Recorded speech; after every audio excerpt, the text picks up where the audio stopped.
Ethan was 18 years old when something impossible happened. It started on a quiet Tuesday night. He was lying in bed, scrolling through social media, when his phone suddenly buzzed. A new voice note had arrived from an unknown number. At first, he ignored it, but something caught his attention. The timestamp on the voice note showed a date 3 days in the future. Ethan frowned. "That's impossible," he whispered. Curious, he pressed play. The moment he heard the voice, his heart nearly stopped. It was his own voice. "Ethan, listen carefully. You're probably confused right now, but you need to trust me. On Friday, do not leave your house at 4:17 p.m., the message ended.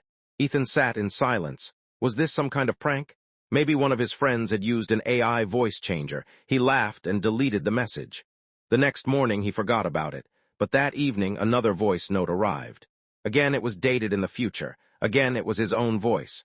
"You deleted the first message. I knew you would, but I'm telling the truth. Please listen." Ethan felt a chill run down his spine. This wasn't funny anymore. He replied to the number.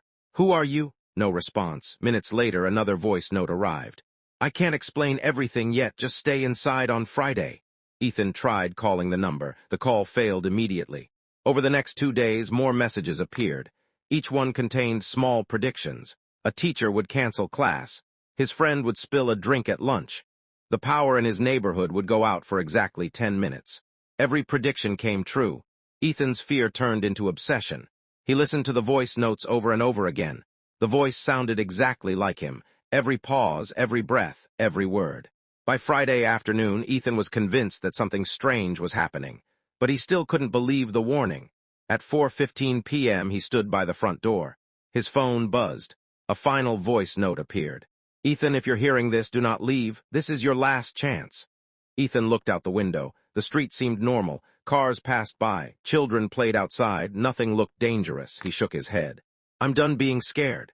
At exactly 4:17 p.m., he stepped outside. Nothing happened. He smiled. The warnings had been wrong. Then his phone vibrated again. One last voice note. His hands trembled as he pressed play. The voice sounded terrified. "Ethan, if you're hearing this, then you didn't listen. Look behind you." His heart pounded. Slowly, he turned around. Standing at the end of the street was a man. The man looked familiar, too familiar. Ethan took a step forward. The stranger did the same. That's when he realized the truth. The man had his face, his eyes, his voice. It was him, older, tired, and terrified. The older Ethan raised a phone and shouted, "Run!" Before Ethan could react, his screen lit up one final time.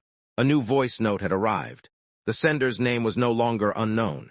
It simply read, "Ethan, 2036, and when he pressed play, all he heard was screaming. Then the recording cut off.